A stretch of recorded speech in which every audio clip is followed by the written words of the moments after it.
Yo, what's going on, guys? Welcome back to a brand new video. I hope you guys are doing well. Well, of course you guys are doing well. The New York Knicks just came out victorious versus the San Antonio Spurs. And I think a perfect way to sum up this game is we took care of business. We didn't end up getting a big-time lead and blowing it. No, the Knicks, I actually thought, played a pretty consistent brand of basketball throughout 4 quarters. And not like I haven't been satisfied with wins in the past, but this win just felt good. Like, I just knew when we watched this game we came to play, or at least almost everyone came to play, but I thought there was consistent ball movement, communicating on defense. They were playing their hearts out. I just thought they played a good brand of ball and they hit shots when it mattered most. But don't get me wrong, the Spurs were not fully healthy. They had guys in health and safety protocol. You had guys like a McDermott out. You had guys like Devin Vassell out, just to name some guys that were out in this game. So yes, they weren't fully healthy. The Spurs are not a great basketball club, but let's be real with ourselves. Earlier in the season, we would take on teams that were supposed to blow out, like at the time we thought, and we would be down 20 and then have to come back. Or we would be up a million points and then blow a lead and win the game down the stretch. In this game, I felt the Knicks took care of business, but this was a pretty interesting game because Evan Fournier coming back from that injury, did not play when it came to on the road versus the Boston Celtics, like in Boston. So yes, it was a big time question mark. Was Evan Fournier going to be in rhythm? And how are the Knicks going to respond after getting blown out by the Celtics? And this is like the halfway point of the season, or we're at the halfway point of the season. And you know what's funny? The same exact record at the halfway point of the season, just like last year. 20-21, even though I do think last year's team had more consistent chemistry. And this game wasn't perfect at all, don't get me wrong.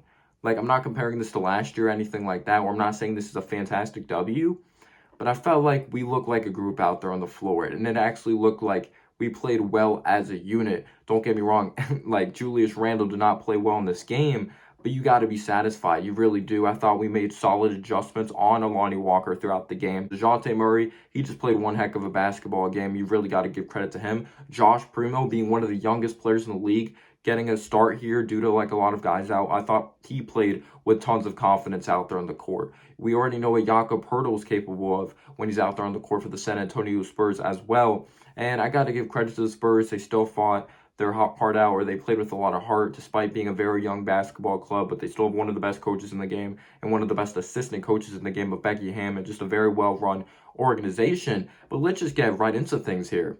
Like, getting into the starting lineup, I thought 4 out of the 5 starters played well. Alec Burks, it looked like he busted out of a slump. He hit some timely buckets, or at least like he continued to pour it on for this basketball club when they're making threes at the end of the game. And he was just getting buckets. He was doing what Alec Burks does. He gets timely buckets and he's able to score the basketball. He's a professional scorer of the ball, and when he's on, he's electric to watch. He really did start off shaky, but then eventually he did catch a rhythm. Evan Fournier, he shot the ball extremely well at the beginning of this game, and I actually thought he played decent on the defense side of the basketball. He had 8 points in the first quarter. Everyone was afraid that he was going to fall apart in the second half, but he actually ended up hitting some big-time threes. He continued to like drive to the basket and set up his teammates. He didn't look selfish. I thought he played a pretty solid brand of basketball. Mitchell Robinson, I thought he had one of the best nights. This dude was just a man possessed in the paint when it came to second chance opportunities, blocking shots, just rolling hard to the rim. I thought we did a great job finding Mitchell Robinson. He was just a beast. He was throwing it down.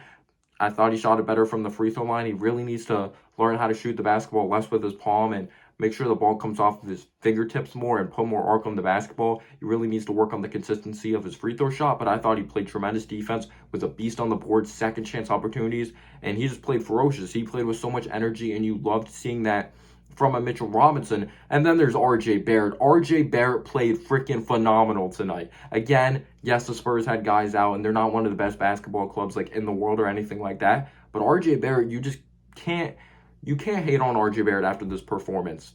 RJ Barrett distributing the basketball, playing good defense, knocking down shots from the outside, creating off the dribble, knocking down that mid-range shot. He had a fadeaway jumper, drove down the lane and one. He played a physical brand of basketball with some finesse, just made some gorgeous passes, getting the defense to collapse, kicking it out. RJ Barrett was phenomenal. He pretty much kind of sealed the deal when a Julius Randle was off in this basketball game. Like, to give some credit to Julius Randle, when his shot wasn't falling, he was letting RJ Barrett get the keys to this offense and go get his, but also help others create. But it kind of did look like Julius Randle was like soaking out there on the court and just like I didn't like his body language tonight, and I thought he was gonna come out with some revenge. It's like you could say he kind of was coming out with like some revenge against these Knicks fans after the booing. Like he had something to prove. He knocked down that jumper, but then it just seemed like he was out of control and kind of doing too much. Julius Randle didn't play well. I believe that's one of the main negatives, and also we turned the ball over at one point, which we really need to work on, and maybe sometimes we need to get better, like positioning ourselves on the defense side of the basketball in the paint. But besides that, I actually thought we played a pretty complete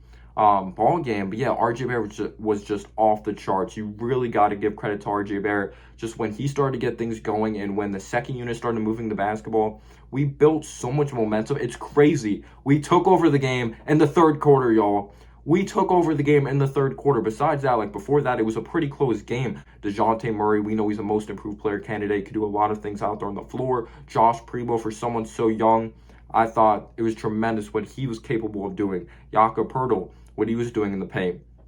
But for RJ Barrett to take over like he did in that third quarter, or just take over throughout this entire game, because he even kind of did a little bit of everything in that first quarter as well, I thought was tremendous. And let's see if we continuously get him involved in the offense. Or Julius Randle looks to be unselfish consistently and give him the basketball. But there was still that moment when RJ Barrett had 8 straight points for us, and we still give Julius Randle the ball, like when there's 5 seconds left or with the clock winding down to close out that first half. I don't understand it. Like, Tibbs, hello, McFly. Anybody home? Hello, anybody home? Think, McFly, think. Like, it's just common sense. When someone's on fire, you give them the last shot. If it's of the first half, if it's the end of the game, Julius Randle didn't have it, and we go to Randle, same result, misses the shot. But RJ Barrett, tremendous. The bench, tremendous. The ball movement, the activity.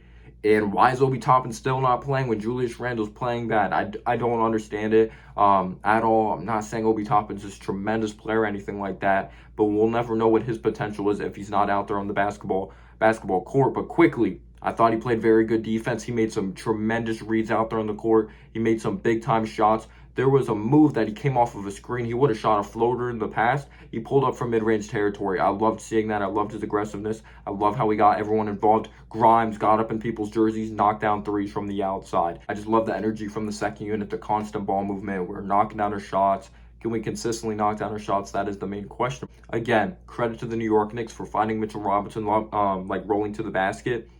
But I do understand they don't really have the personnel to keep up with the Mitchell Robinson around the rim. But you got to give credit to the New York Knicks. I thought they played a good basketball game. Let me know down below your thoughts. New York Knicks took care of business, just played a fundamental brand of basketball. Julius Randle struggled, but he let others get his. He crashed the glass. But besides that, Julius Randle did not have a good shooting night. He had some bad moments defensively. But let me know down below your thoughts and analysis, and peace out, y'all.